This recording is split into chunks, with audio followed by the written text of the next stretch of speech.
Okay, welcome back everybody to the Comfy Cozy Show podcast. I'm your host Maya, and it is a delight to be back. Just moving my mic so that you guys can hear me a little bit better. So it's been a minute. I did not put out an episode the whole month of May. The beginning of May I had a lot of technical errors with my computer. I ran out of space and it just took me a long time to getting around to fixing that issue, clearing out some space. So I couldn't edit like audio or video during this time, and then by the time I got around to doing that, I just kind of lost motivation for a little while to work on the podcast. I had ideas but just didn't find the time to like execute them or work on them. But I'm back. I'm going to be having a new posting schedule where I post on probably other Sundays, so then I can spend Saturdays recording and planning, instead of trying to do it all during the week, because I would end up leaving myself to the very last minute to do it, and it was kind of stressful and made me not want to work on it, because during the week I'd be so tired with work and anything else that had been going on. Plus, I'm typically home on Saturdays and Sundays, where my boyfriend is at work, so then I can like record and not have to worry about any background noise, except for the dog and the cat, which you may hear in this video. But yeah, so that's where I've been, but I'm back and better than ever. I planned on recording this episode outside actually, and I was out there working on it, and it got really dark out, like it was gonna start raining, and a bunch of people were coming back from the pool, and my deck faces the parking lot, so then people were like up and coming, and it was just really noisy. I didn't want them to see me recording, so I moved it inside. But yeah, this week I have a very fun and exciting video. I think it's books I plan on reading on the beach and by the pool this summer. It's a thick stack.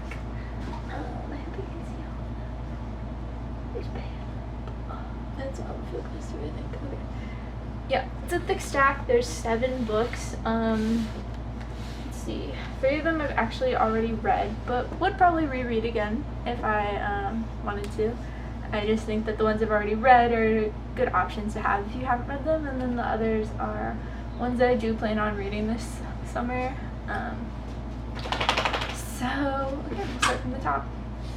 The first one is Beach Read by Emily Henry. It's about these 2 authors, Augustus, who writes literary fiction and is typically known for killing off his entire cast of characters, and January, who writes best-selling romance and happily ever afters. They're polar opposites in their writing styles, obviously, and I would assume in like real life, but they do have one thing in common. This summer they are living in a beach house, or living in neighboring beach houses, and they're broke and bogged down with writer's block, and then they end up making a deal that they're gonna trade writing styles. So Augustus will spend the summer writing something happy, and January will pen the next great American novel. She'll take him on field trips worthy of any rom-com montage, and he'll take her to interview surviving members of the backwoods death cult. Everyone will finish a book and no one will fall in love, is what it says. From what I've heard, I think that they do end up getting together. I love a good opposites attract type. And I'm really excited to read this one. Actually, Emily Henry just came out with another book this month, or last month I think, called People We Meet on Vacation, and I actually am really interested in reading that one too, so maybe if I like this one a lot, I'll pick that one up next. And I don't read a lot of adult contemporary fiction, but this one drew my eye last summer and I just didn't get around to it, so I thought that I would try to read it this summer. The next one I have is A Map for Wrecked Girls. It's about these 2 sisters, Emily and Henry, who were really close together, and then something happens that drives them apart, and they unthinkable occurs, a watery nightmare off a dazzling coast, and the two girls wash up on shore stranded with their only companion as Alex, a troubled boy agonizing over his own secrets, trapped on this island. I'm pretty sure I would assume it's an island. Emma and Alex fall together, and Emma and Henry fall catastrophe apart, but to find their way back home, the sisters might come together. It says, can they survive the unearthing of the past and the upheaval of the present? I was actually looking for books that were similar to We Were Liars by E. Lockhart last year after I finished it, and this one came up on the list, and then I saw it at Half Price Books on the clearance shelf and really wanted to buy it, so I did. Excuse me. And sorry to be out of frame there for a second. I'm interested in it. I think that it will be twisty and turny. Maybe one of those books that I just can't put down and, you know, marathon through the day reading it. So yeah, interested in that one. Next one I have is Mosquito Land by David Arnold. If you saw my birthday book haul, then you saw this book on there. It's about Mim Malone, and her parents get divorced, and her dad drags her to Mississippi after he gets remarried and leaves her mom back in Ohio sick. So Mim picks up her life and catches a Greyhound bus to Cleveland.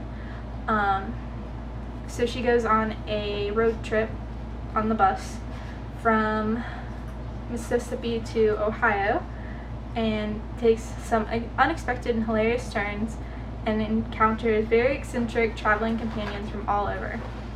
And it's really about like confronting her own fears, defining for herself what it means to be okay. I feel like a lot of growth happens in this book, which I'm really interested in, because I feel like for summer growth happens a lot for people. Maybe that's just me. I feel like I do most of my growing during the summer, because I'm less likely to be bummed out all the time because the sun's out, you know. But that one speaks of growth, a good coming of age, a good road trip. So I'm interested in that. I have another road trip book for you guys. It's Love and Luck by Jenna Welch, and it's about a teenage girl named Addie who's visiting Ireland for her aunt's over-the-top destination wedding and hoping that she can stop thinking about the one horrible thing that left her miserable and heartbroken and threatens her future. But her brother Ian isn't about to let her forget, and the constant needling leads to arguments and even a fistfight between the two once inseparable siblings. But while in Ireland, Addie discovers an unusual guidebook called Ireland for the Heartbroken, hidden in the dusty shelves of the hotel library, and she's finally able to escape her anxious mind and Ian's criticism. And their travel plans change. Suddenly, Addie finds herself in a whirlwind tour of the Emerald Isle, trapped in the world's smallest vehicle with Ian and his admittedly cute Irish-accented friend Rowan. As the trio journeys over these breathtaking green hills, past countless castles, and through a number of fairy tale forests, Addie hopes her guidebook will not only heal her broken heart, but also her shattered relationship with her brother. That is, if they don't get completely lost along the way. So, I've read this book already, and it's one of my favorites. Jenna Welch is one of my favorite authors anyway, because all of her books that she's written actually take place in like, so far they've all taken place in European countries, but they're all kind of like destination-y.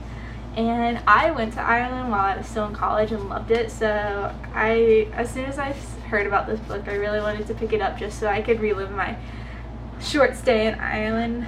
But I love this book, it's so good. And it just takes them like all over the place to Ireland, and there's like a music festival, so it's just like road trip, music festival, road trip to the music festival. I just like screams summertime, so I think that this is a really good summery book. And I'm probably going to read it this year, so it's been about a year since I read it, and I really liked it, so why not? And then my next two books I have are actually both from Morgan Matson. The first one is The Unexpected Everything. This is the cover. And it's about Andy, who had an important internship, amazing friends, and you know, guys kind of just lined up for her as long as they weren't talking for more than 3 weeks. But that was all for her dad's political scandal, and she loses her internship.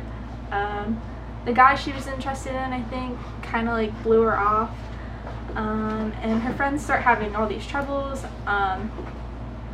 So her dad has this political scandal, and then she's expecting him to be gone all summer. She's gonna have a great summer, the summer of her life, and she ends up having to be stuck in the same house with him. And to get out of the house, she gets a dog walking gig, and then while she's walking her dog, she meets a boy named Clark, and those few months change her whole entire life. You know, she's a planner. She planned her summer out to the very T, and then everything changes, and it just becomes like something that's super unexpected.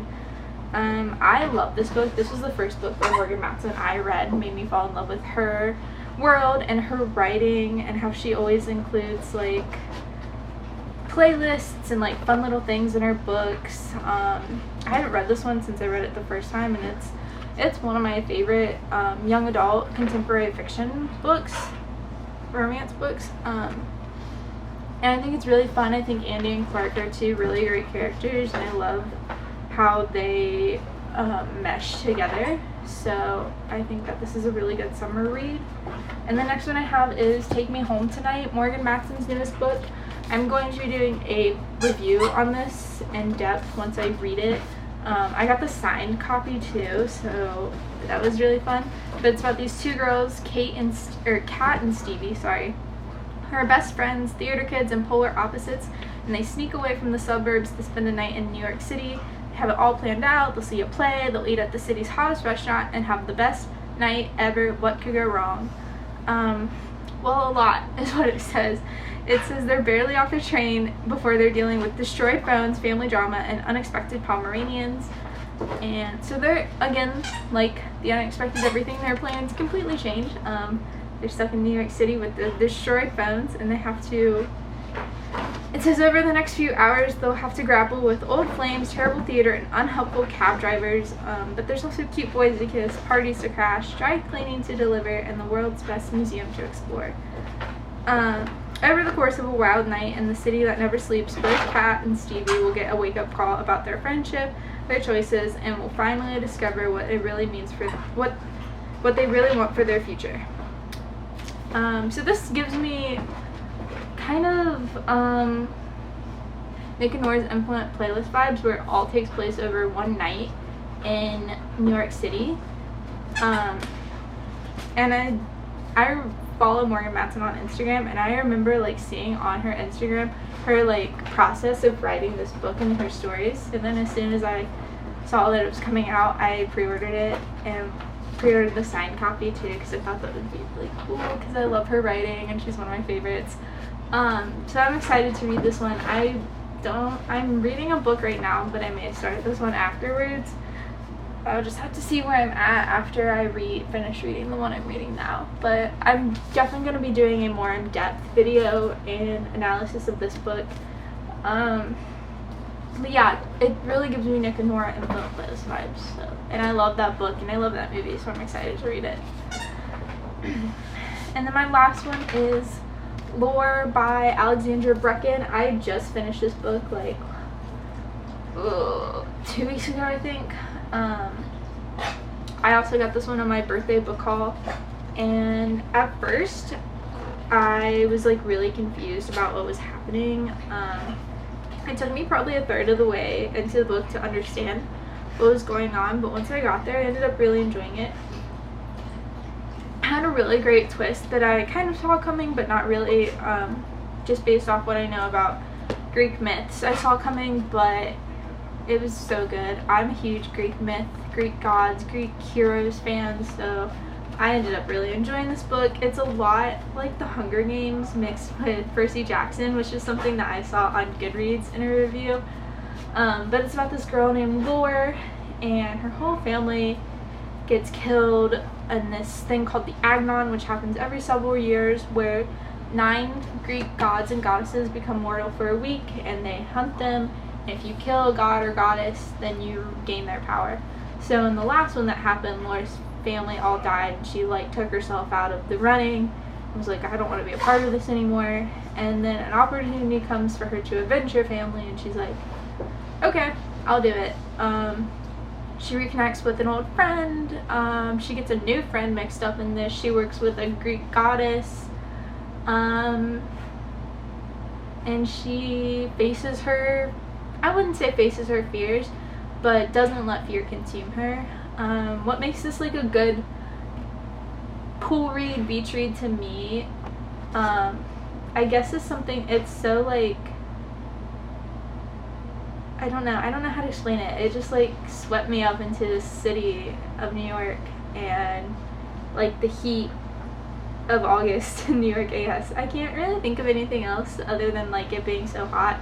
I mean, I guess maybe if you're looking for something like not super like flowery or like full of love, but you still want something that'll like grip you, I would go with Lore by Alexandra Bracken. It's so good.